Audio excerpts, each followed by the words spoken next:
RTI media. వార్తలకు స్వాగతం. ముందుగా ముఖ్యాంశాలు. మంత్రి శ్రీధర్ బాబు ప్రెస్ మీట్, పలు అంశాలపై వివరణ.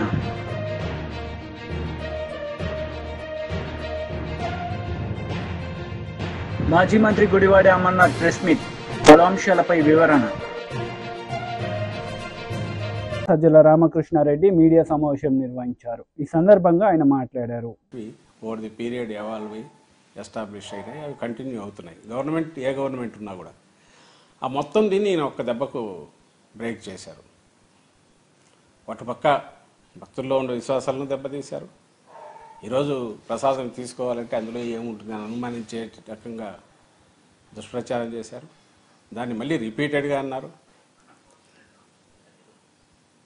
అలాగే ఏ వ్యవస్థ అయితే బలంగా ఆ వ్యవస్థల మీద కూడా విశ్వాసం పెరిగిందో వాటిని కూడా కించపరిచేయటో, అందులో డొల్లతనం ఉందన్నట్టు ఒక అబద్ధపు ప్రచారం కూడా తీసుకొచ్చారు.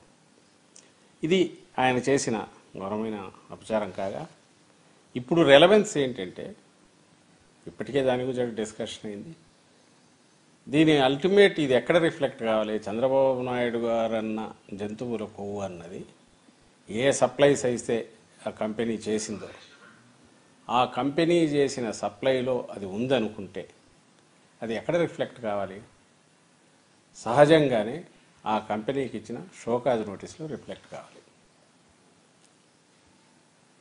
6వ తేదీ 12వ తేదీ 2 తీసుకుని షోకాజ్ నోటీసులు ఏవైతే పంపారో, జూలై 6, 12 ట్యాంకర్లలో నుంచి చెక్ చేసి ఆ తర్వాత దాన్ని NDDB కూడా పంపారు.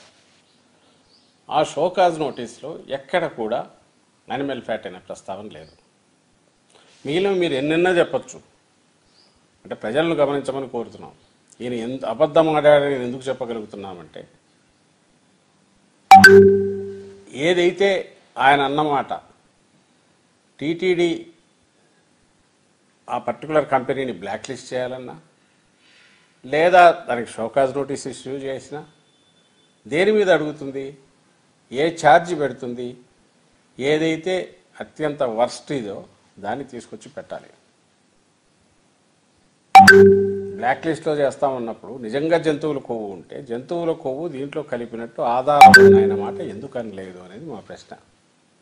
లేమ్యాన్గానే అడుగుతున్నాం. ఎందుకంటే సైంటిస్ట్ చెప్పాల్సింది వాళ్ళు ఎలాగో చెప్తున్నారు, ఇంటర్ప్రిటేషన్ ఇస్తున్నారు. NDDBనేమో వాళ్ళు అసలు అందుబాటులో ఎవరికి రావట్లేదు. నేషనల్ గవర్నమెంట్తో లింక్ ఉన్న ఏ సంస్థలు కూడా ఈ ల్యాబొరేటరీస్ ఏది కూడా కాంటాక్ట్ చేసినా వాళ్ళు ఎవరు సమాధానం ఇచ్చేవాళ్ళు లేరు, లేదా ఫర్దర్ టెస్టులు చేయడానికి ఇష్టపడట్లేదు. అంతగా ఇది దీనికి సంబంధించిన చంద్రబాబు నాయుడు గారి వ్యాఖ్య. ఆ తర్వాత సెంటర్లో కేంద్రంలో ఉన్న పెద్దలు కూడా దాన్ని సపోర్ట్ చేసి ముందుకు తీయాలని చూడడం, వీటన్నిటి వల్ల బహుశా ఎక్కడ కూడా దీని గురించి ఎవరు చర్చించడానికి కానీ లేదా ఫర్దర్ టెస్ట్ చేయడానికి ఇష్టపడట్లా. ఇంకా సైంటిస్టులు ఎవరైనా ఉండి అయ్యో ఇది అన్యాయం దారుణం జరుగుతుంది వాళ్ళంతటా వాళ్ళు వాలంటరీగా ముందుకు వచ్చి చెప్పేవాళ్ళు తప్ప, దీని మీద అథారిటేటివ్గా కామెంట్ చేసేవాళ్ళు అయితే ఎవరు ముందుకు రావట్లా, లేదా మళ్ళీ టెస్టులు చేయిద్దామంటే దాన్ని కూడా ఎవరు టేకప్ చేయట్లా. ఈ నేపథ్యంలో మాకున్న ఏకైక ఇది వచ్చి నువ్వు ఇచ్చిన షోకాజ్ నోటీసు. ఈ షోకాజ్ నోటీసులో ఈ షోకాజ్ నోటీస్కు ఇచ్చిన రిప్లైకి అల్టిమేట్ రిజైండర్ విత్ అడిషన్స్ అన్నీ కూడా పెట్టి 28/8/2024 పంపారు. దీంట్లో మొత్తం ఫస్ట్ షోకాజ్ నోటీస్ ఇచ్చారు. ఇది రిజైండర్ అంటే షోకాజ్ నోటీస్ ఇచ్చాక వాళ్ళు ఏదో డౌట్లు ఎక్స్ప్రెస్ చేశాక ఇంకో షోకాజ్ నోటీస్ ఇచ్చి 2 కలిపి ఫైనల్గా వాళ్ళ కంపెనీ రిప్లైకి రిజైండర్ ఇచ్చారు. అవన్నీ డినై చేస్తూ మళ్ళీ రీఇటరేట్ చేస్తూ షోకాజ్ రిజైండర్లో సహజంగానే దీంట్లో మెన్షన్ చేయాలి ఛార్జీలో, కానీ ఛార్జీలో ఎక్కడ కూడా దీనికి సంబంధించిన దాంట్లో మేజర్ క్రక్స్ వచ్చి వెహికల్ నెంబర్స్తో సహా మొత్తం ఇక్కడ ఉన్నాయి. ఐ డోంట్ నో వెదర్ మీరు క్యాచ్ చేయగలరో తెలియదు, కానీ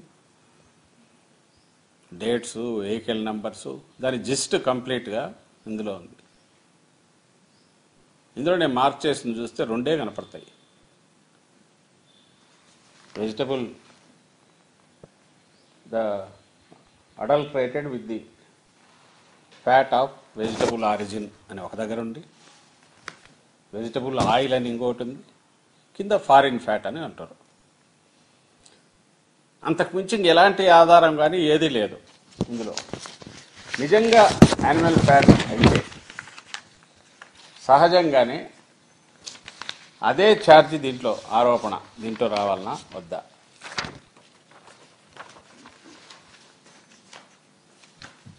ఎందుకు రాలేదు? అలాగే దీనికి అటాచ్ కాంగ్రెస్ నేతలు మీడియా సమావేశం నిర్వహించారు. ఈ సందర్భంగా పలు అంశాలపై వారు మాట్లాడారు. ఈరోజు ఇదే ఎన్జిఓ ప్రతినిధులందరూ కూడా ప్రత్యామ్నాయ ఏర్పాట్లు చేయండి అని వారి సలహా సూచనలు కూడా తీసుకొని దాదాపు 11 నుంచి 12 ఎన్జిఓ ఆర్గనైజేషన్స్తో కూడా మా వాళ్ళు మాట్లాడి వారి సంబంధించిన వారి సలహా సూచనలు కూడా తీసుకొని ఏ విధంగా సపోర్ట్ చేద్దాం, ఈ పేదవారికి ఇక్కడున్న నివాసితులకు ఏ విధంగా సహకారం చేద్దామని అక్కడున్న నివాసులు సంబంధించిన ఉంటున్న ఆ వాసులందరినీ కూడా సంప్రదించి ఈరోజు 2 BHK డబుల్ బెడ్రూమ్ ఇళ్లతో పాటు వారికి కావాల్సింది వాళ్ళ ఇళ్లలో ఉపాధి గురించి ఈరోజు ప్రభుత్వానికి సంబంధించిన అనేక డిపార్ట్మెంట్స్తోని మాట్లాడి ఆ కుటుంబాల్లో ఏదో ఉపాధి ప్రత్యామ్నాయ ఉపాధి ఏర్పాట్లు చేయాలని ఆ కుటుంబానికి ఒకరికి ఉపాధి అవకాశం కల్పించే కార్యక్రమంతో పాటు వారిని కూడా వారితో పాటు సంప్రదించి కౌన్సిలింగ్ చేసి చదువుకోవడానికి అంగన్వాడీ సెంటర్స్ను కూడా అక్కడ చిన్నారులు చాలామంది కూడా మరి రేపు డబుల్ బెడ్రూమ్ హౌసెస్ షిఫ్ట్ అయిపోయిన తర్వాత అంగన్వాడీ కేంద్రాలను ఏర్పాటు చేసుకొని అడ్మిషన్స్ను కూడా మరి 6 సంవత్సరాల వరకు వారిని పూర్తి స్థాయిలో చదివించే కార్యక్రమంతో పాటు సెల్ఫ్ హెల్ప్ గ్రూప్స్తో పాటు వారికి ఇంట్రెస్ట్ లోన్స్ ఇప్పించే కార్యక్రమం పెద్ద ఎత్తున ఒక ఆలోచన పరంగా ఒక ప్రణాళికబద్ధమైన కార్యక్రమం చేస్తూ ఉన్నాం. దీని గురించి ఒక హై లెవెల్ కమిటీని ఏర్పాటు కూడా చేయడం జరిగింది. దాంట్లో కమిషనర్ GHMC, అదేవిధంగా CEO సర్ప్, మైనారిటీ వెల్ఫేర్ డిపార్ట్మెంట్కి సంబంధించిన అధికారి, women and child welfare department సంబంధించిన డైరెక్టరు, అదేవిధంగా జాయింట్ MD గారు, దాంతోపాటు ఈరోజు సివిల్ సొసైటీకి సంబంధించిన ప్రతినిధులు NGOs కూడా ఈ హై పవర్ కమిటీలో ఏర్పాటు చేయటం ప్రధానమైన ఉద్దేశం ఏంటంటే కేవలం నామమాత్రంగా ఈరోజు పంపించమని కాదు, వారికి కావాల్సిన అవసరాలు ఆ 2 బెడ్రూమ్ హౌస్ అన్ని వసతితో కూడుకొని ఉండి వారి కుటుంబంలో ఒకరికో ఇద్దరికో ఈరోజు ఈ ఆర్గనైజేషన్స్ పరంగా ఈరోజు మెప్మా కానీ సెల్ఫ్ హెల్ప్ గ్రూప్స్ పరంగా వారికి లోన్స్ ఏర్పాటు చేసుకొని వారికి ఉపాధి కల్పనలో ముందుకు తీసుకెళ్లే ప్రయత్నం చేస్తూ దాని వరకే ఆకుండా SC, ST, BC మైనారిటీ కార్పొరేషన్కి సంబంధించి వారి వెల్ఫేర్ స్కీమ్స్లో కూడా ప్రాధాన్యతనిస్తూ వారు చదువుకునే అంశం వచ్చే వరకు వారికి పూర్తి స్థాయిలో వారు చదువుకు ఎక్కడ ఇబ్బంది రాకూడదని ప్రతి దగ్గర కూడా కాంప్లెక్స్ రిసోర్స్ పర్సన్స్ని ఏర్పాటు చేస్తూ దగ్గరున్న స్కూల్స్, దగ్గరున్న రెసిడెన్షియల్ స్కూల్స్లో వాడి అడ్మిషన్స్ను ఏర్పాటు చేయటం జరుగుతుంది, ఎవరికి కూడా ఇబ్బంది లేకుండా. ఈరోజు మళ్ళా బఫర్ జోన్కు సంబంధించి నిన్న చెప్పినట్టుగా ఈరోజు దాదాపు రివర్ బెడ్కు సంబంధించి ఏదైతే స్ట్రక్చర్స్ను గుర్తిస్తారో ఆ స్ట్రక్చర్కు సంబంధించి కూడా ల్యాండ్ అక్విజిషన్ విషయంలో కూడా ఏ చట్ట ప్రకారం ఏ విధంగా ఉందో ఆ విధంగా చట్ట ప్రకారాన్ని చేస్తూ right to fair compensation and transparency in land acquisition, rehabilitation and resettlement act. మాజీ మంత్రి హరీష్ రావు మీడియా సమావేశం నిర్వహించారు. ఈ సందర్భంగా పలు అంశాలపై ఆయన మాట్లాడారు. जो वादा करे उसके लिए पैसा नहीं है। मूसी के लिए 1.5 लाख करोड़ कहां से आ रहा तुम्हारा को? मूसी किसके लिए बना रहा तू? किसी के लिए बना रहा? उसमें किसको कितने पैसे मिलने वाला है? इसमें कौन कौन मिला हुआ है? ये बात करने का है। इस वास्ते आप सोचिए, ये मूसी जो है, जब केसीआर साहब थे, केसीआर साहब कभी भी बनाने का काम करा, गरीबों के लिए मकान बनाए, पानी दिया फ्री में आप लोगों को, अच्छा बिजली दिया, रोडा डाला, शादी के लिए मदद करा, बच्चों के लिए स्कूल लगा के बच्चों को इंग्लिश मीडियम में पढ़ाए, खाना भी दिए, 6 किलो चावल दिया। जब कोरोना आए तो 10 किलो चावल दिया नहीं दिया? कोरोना में 10 किलो चावल मुफ्त में कोरोना में दिया। केसीआर साहब बनाने का काम करा, दवाखाना बनाए, रमजान में कपड़ा दिए। लेकिन रेवंत रेड्डी क्या कर रहा है? केसीआर साहब बनाने का काम करे तो रेवंत रेड्डी तोड़ने का काम कर रहा है। अब तोड़ने का काम इन्हें कर रहा, बनाने का काम केसीआर साहब करा। हमारे जरा सुनो, बनाने का काम केसीआर साहब करे तो तोड़ने का काम रेवंत रेड्डी कर रहा। मैं आप सब लोगों को एक बात अच्छी तरीके से समझाना चाहता हूं। केसीआर साहब ने हमें आपके पास भिजाए, केसीआर साहब भिजाए तो हम आपके पास आए, आपको हिम्मत देने के लिए हम आया है। यहाँ कोई बुलडोजर नहीं आएगा, आप कोई चिंता मत करो। अब राहुल गांधी क्या बोल रहा है देश में? महाराष्ट्र जाके हरियाणा जाके राहुल गांधी बोल रहा ये बुलडोजर राज नहीं चलेगा बोल रहा। उधर उत्तर प्रदेश में बीजेपी वाले बुलडोजर राज चला रहे, योगी आदित्यनाथ दास। ये बोलता है राहुल गांधी बुलडोजर राज नहीं चलेगा। फिर तुम्हारा सीएम क्या कर रहा है हैदराबाद में? राहुल गांधी पहले तुम्हारा सीएम को समझो, बुलडोजर राज बंद करने के लिए बोलो तेलंगाना में। नहीं तो अगर से तुम बंद नहीं करने आए तो तुम्हारा हाथ का सिंबल निकाल के बुलडोजर का सिंबल लगा लो, बुलडोजर का सिंबल लगा लो। जब पूरे लोग मिलके तुम्हारे को सबक सिखाएंगे बेटा। क्या समझ रहे? थोड़े लोग आके आपको भटकाने का कोशिश कर रहे। नहीं डबल बेडरूम खत्म होता जल्दी ले लो, नहीं तो नहीं मिलता, डराने का काम कर रहा। क्या तुम्हारा बाप का जागीर है? तुम कैसा लेता हमारा? तू कौन है? आप लोग यहाँ से 30 साल 40 साल 50 साल से आप लोग यहाँ रह रहे हैं, 60 साल से यहाँ हैं। कौन परमिशन दिया? पुराना कांग्रेस गवर्नमेंट परमिशन दिया। आपका जमीन रजिस्ट्रेशन करे, म्युनिसिपल ऑफिस में परमिशन मिला, आप उसके लिए टैक्स बन रहे, बिजली का बिल बन रहे, पानी का कनेक्शन लिए। वो 40-50 साल से आप लोग यहाँ जी रहे। एक घर बनाना एक जिंदगी का, एक पूरा जिंदगी भर मेहनत करे तो आप एक घर बनाएंगे। బీజేపీ లీడర్ మీడియా సమావేశం నిర్వహించారు. ఈ సందర్భంగా పలు అంశాలపై ఆయన మాట్లాడారు. మీరు ఎవరి మాటలు నమ్మకుండా మీరు దీక్షలో పాల్గొందామని చెప్పి మీకు వినమ్రంగా విజ్ఞప్తి చేస్తున్నారు. రేవంత్ రెడ్డి గారు సోనియా గాంధీ గారి సమక్షంలో, రాహుల్ గాంధీ గారి సమక్షంలో, ప్రియాంక గాంధీ గారి సమక్షంలో, వాళ్ళ ఖర్గే గారి సమక్షంలో 6 గ్యారంటీల పేరిట ప్రజల ముందుకు హామీలు ఇచ్చింది. అందులో ఒక గ్యారంటీ రైతు రుణమాఫీ, రైతు బంధు, 500 రూపాయల క్వింటాలకు బోనస్, కౌలు రైతుకి కూడా రైతు బంధు అమలు చేస్తా అని చెప్పడం, చివరికి రైతు కూలీలకు కూడా నెలకు 1000 రూపాయలు చెప్పిన 12,000 రూపాయలు ఇస్తా అని చెప్పింది. ఇంకా ఒక అడుగు ముందుకేసి ఎవరైనా లోన్ లేని వాళ్ళు ఉంటే వెంటనే బ్యాంకుకు పోండి, రుణం తీసుకోండి, మన ప్రభుత్వం వస్తుంది, వెంటనే తెల్లారే సంతకం పెడితే మీకు రుణమాఫీ అవుతుందని చెప్పింది. 3 నెలలు గడిచింది, 4 నెలలు గడిచింది, పిల్లి గంతులు వేస్తుండ్రు రేవంత్ రెడ్డి తప్ప, దిక్కులు చూస్తుండ్రు తప్ప ఎక్కడ సప్పుడు లేదు.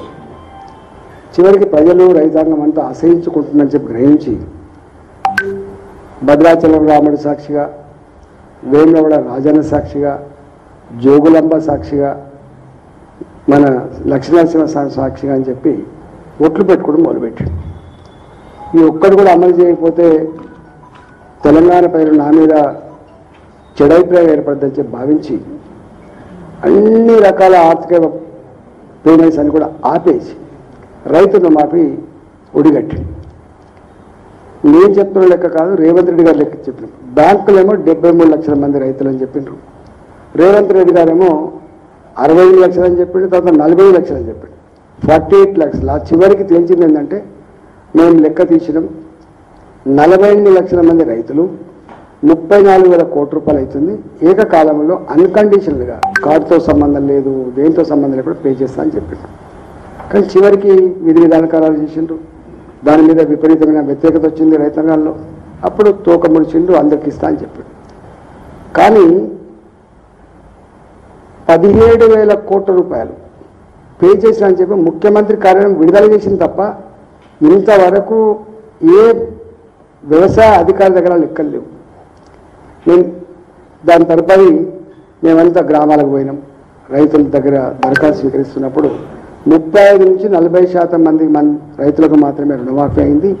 మిగతా అన్నీ కూడా రకరకాల కండిషన్లు పెట్టి, ఏ విధి విధానాల పేరిట అయితే రకరకాల కండిషన్లు పెట్టిండో దానివల్ల మాకు ఎవరికి రావట్లేదని చెప్పి కన్నీళ్లు మున్నీళ్ళు అయినరు. కొంతమంది అయితే మా దగ్గర మేడ్చల్లో ఎంపీడీఓ ఆఫీసు ముందున్న చెట్టుకు ఉరేసుకున్నాడు చిట్టాపూర్ రైతు. ఇట్లా రైతుల ఆత్మహత్యలు కొనసాగుతున్నాయి, ఆందోళన కొనసాగుతుంటే భారతీయ జనతా పార్టీగా ప్రజల మీద పోయినప్పుడు మాకు అన్ని దరఖాస్తులు ఇచ్చింది. మేమన్నాం వాళ్ళు ఇంకా చేస్తారేమో, వాళ్ళకు చదువుకుంటున్నారేమో, వాళ్ళని ఇంకేమైనా విధిగా ఖరారు చేస్తామని చెప్పి ఎదురు చూసింది. కానీ 17,000 కోట్ల రూపాయలు వాళ్ళే ప్రకటించుకొని దాన్ని ఇక ఇది క్లోజ్ అయినట్టుగా వ్యవహరిస్తాను. కాబట్టి రైతుల పక్షాన మాకు వచ్చిన దరఖాస్తులు, మాకు వచ్చిన విజ్ఞప్తుల మేరకి, మాకు వచ్చే రోజువారీగా ఫోన్ల మేరకి భారతీయ జనతా పార్టీ పక్షాన గౌరవ పార్లమెంట్ సభ్యులు కావచ్చు, గౌరవ శాసనసభ్యులు, శాసన మండలి సభ్యులు, రాజ్యసభ సభ్యులు, వారితో పాటుగా మాకు గౌరవ కార్పొరేటర్లు, గౌరవ ప్రజలందరూ కలిసి పార్టీ సమక్షంలో రేపు పెద్ద ఎత్తున దీక్ష చేయబోతున్నారు. నేను ఒకటే యావత్ తెలంగాణ రైతాంగానికి విజ్ఞప్తి ఏంటంటే, రేవంత్ రెడ్డి మోసపు మాటలకు మారుపేరుగా నిలిచింది కాబట్టి, అబద్ధాలే ఆయన జీవితం కాబట్టి, ఆయన ఫిలాసఫీ కాబట్టి ఇవాళ ప్రజాందోళన తప్ప, మనం ఐక్యమై ఆందోళన చేస్తే తప్ప ఈ సర్కారు మెడలు మంచితే తప్ప మనకు రుణమాఫీ కాదు. కాబట్టి తెలంగాణ వ్యాప్తంగా ఎంతమందికైతే రుణమాఫీ రాక ఇవాళ బెంగటిల్తున్నారో, ఇవాళ అప్పుల పాలై ఆగమవుతున్నారో, వాళ్ళందరినీ కూడా రేపు ఇందిరా పార్క్ ధర్నాలో పాల్గొనవలసిందిగా నేను విజ్ఞప్తి. గుడివాడ అమర్నాథ్ మీడియా సమావేశం నిర్వహించారు. ఈ సందర్భంగా టీడీపీ నేతలపై ఆయన విరుచుకుపడ్డారు. కోట్ల మంది హిందువుల తాలూకా మనోభావాలతో, ముఖ్యంగా ప్రపంచ ప్రఖ్యాతిగాంచినటువంటి తిరుమల తిరుపతి దేవస్థానం అసలు ఒకటి మన రాష్ట్రంలో ఉండడం మన అదృష్టం అయితే, దాని ప్రతిష్టని ఏ రకంగా దిగజార్చాలో అనేటువంటి దానికి ఈ రాష్ట్ర ముఖ్యమంత్రి చంద్రబాబు నాయుడు గారు పూనుకోవడం అనేటువంటిది చాలా బాధాకరమైనటువంటి విషయం. నిన్ననే మీ అందరూ కూడా చూశారు, వైఎస్ఆర్ కాంగ్రెస్ పార్టీ గౌరవ అధ్యక్షులు జగన్మోహన్ రెడ్డి గారు పిలుపు మేరకు రాష్ట్ర వ్యాప్తంగా నిన్న పార్టీ శ్రేణులందరూ కూడా పెద్ద ఎత్తున కార్యక్రమాలు చేసి రాష్ట్ర వ్యాప్తంగా ఉన్నటువంటి అన్ని నియోజకవర్గ కేంద్రాల్లో కూడా వెంకటేశ్వర స్వామి దేవాలయాలకు వెళ్ళి పూజలు నిర్వహించి ఈ రాష్ట్ర ముఖ్యమంత్రి చేసినటువంటి తప్పుని, ముఖ్యంగా ఆయన్ని ఏ రకంగా వెంకటేశ్వర స్వామిని రాజకీయాల కోసం వాడుకున్నాడో మళ్ళీ అటువంటి తప్పు జరగకుండా ఆయనకు బుద్ధిని ప్రసాదించమని చెప్పి కోరినటువంటి సందర్భాలు కూడా మీ అందరూ కూడా నిన్న చూశారు. అయితే దీని మీద చాలా మందికి ఏదో ఈ రాష్ట్రంలోనో ఈ రాష్ట్ర ప్రజలకు సంబంధించినటువంటి వ్యవహారం కాదు,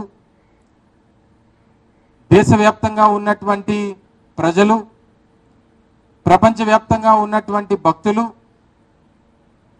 దీని మీద అనేక రకాలైనటువంటి అనుమానాలతో ఉన్నటువంటి సందర్భంలో మా అధ్యక్షులు వారు జగన్మోహన్ రెడ్డి గారు కానీ పార్టీ కానీ ఒకటి కోరుతా ఉన్నాం. ఈ వ్యవహారం ఎప్పుడైతే ఆయన ఈ రాష్ట్ర ముఖ్యమంత్రి మొదలు పెట్టారో దాన్ని తిరిగి తీసుకొని వచ్చి జగన్మోహన్ రెడ్డి గారి మీద రుద్దాలన్నటువంటి ప్రయత్నం చేశారో, ఆయన చేసినటువంటి తప్పు, ముఖ్యమంత్రి చేసినటువంటి తప్పు ఎప్పుడైతే ఆయన దొరికిపోయాడో అప్పటి నుంచి పూర్తిగా దీన్ని రాజకీయం చేయాలనేటువంటి ప్రయత్నం చేస్తూ ఉన్నాడు. వాస్తవానికి అసలు ఈ రాష్ట్రంలో కుల రాజకీయాన్ని ఈ రాష్ట్రానికి పరిచయం చేసినటువంటి వ్యక్తి చంద్రబాబు నాయుడు గారు. ఇప్పుడు కొత్తగా మత రాజకీయాన్ని రాష్ట్రానికి పరిచయం చేస్తున్నటువంటి సందర్భాలను మనం ఈ సందర్భంగా చూస్తూ ఉన్నాం. సెక్యులర్ దేశంలో ఉన్నాం, ప్రపంచంలోనే అతిపెద్ద ప్రజాస్వామ్యం కలిగినటువంటి దేశంలో ఉన్నాం. అన్ని కులాలు, అన్ని మతాలు, అన్ని ప్రాంతాలు ఒకటే సమానం అని చెప్పి ఆలోచనలు కలిగినటువంటి దేశంలో ఉన్నాం. కానీ ఈరోజు మత రాజకీయానికి పునాదులు వేసి రాష్ట్రంలో మతాల మధ్య చిచ్చు పెట్టేటువంటి కార్యక్రమం ఏ రకంగా చేస్తా ఉన్నారో గడిచినటువంటి 10 రోజులుగా మనం చూస్తా ఉన్నాం. దేనికోసం ఇదంతా అని అడుగుతా ఉన్నాం. ముఖ్యంగా గడిచినటువంటి 100 రోజులుగా వారి తాలూకా ఫెయిల్యూర్స్ ని కప్పిపుచ్చుకోవడానికి, ఎన్నికల ముందు ఇచ్చినటువంటి ఏ ఒక్క హామీని నిలబెట్టుకోకపోగా, చెప్పినటువంటి కార్యక్రమాలు ఏమి చేయకపోగా, నిస్సహాయ స్థితిలో ఏమి చేయాలో తోచనటువంటి పరిస్థితిలో చివరికి దేవుని కూడా రాజకీయాల్లోకి తీసుకొచ్చినటువంటి వ్యక్తి చంద్రబాబు నాయుడు గారు అని చెప్పి సందర్భంగా చెప్పక తప్పదు. ఎన్ని అంశాలండి ప్రభుత్వంలో వారు అధికారంలోకి వచ్చినటువంటి రోజు నుంచి. అధికారంలోకి రావడమే ఏ రకంగా రాష్ట్రంలో విధ్వంసం సృష్టించారో మనం చూసాం. రాష్ట్రంలో వైఎస్ఆర్ కాంగ్రెస్ పార్టీకి సంబంధించినటువంటి కార్యకర్తల్ని ఎంతమందిని పొట్టన పెట్టుకున్నారో చూసాం. వినుకొండలో నడి రోడ్డు మీద మా వైఎస్ఆర్ కాంగ్రెస్ పార్టీ కార్యకర్తని అత్యంత అమానుషంగా నరికి చంపినటువంటి విజువల్స్ చూసాం. దాని మీద పెద్ద ఎత్తున ఢిల్లీలో నిరసన కార్యక్రమాన్ని చేపట్టేటువంటి సందర్భాలు మీరు చూశారు. దాదాపు 35 మంది పైచిలకు ప్రాణాలు పట్టణ పెట్టుకున్నారు. అనేక రకాలైనటువంటి ఆస్తులు ధ్వంసం చేశారు. బుల్డోజర్లతో మా కార్యకర్తలు, మా నాయకులకు సంబంధించినటువంటి ఆస్తుల్ని కొలగొట్టేటువంటి కార్యక్రమాన్ని చేశారు. ప్రభుత్వ ఆస్తుల మీదకి వెళ్ళారు. ఒక పక్క విధ్వంసం సృష్టిస్తూ పూర్తిగా వార్తలు ముగించే ముందు ముఖ్యాంశాలు మరోసారి. మంత్రి శ్రీధర్ బాబు ప్రెస్ మీట్, పలు అంశాలపై వివరణ.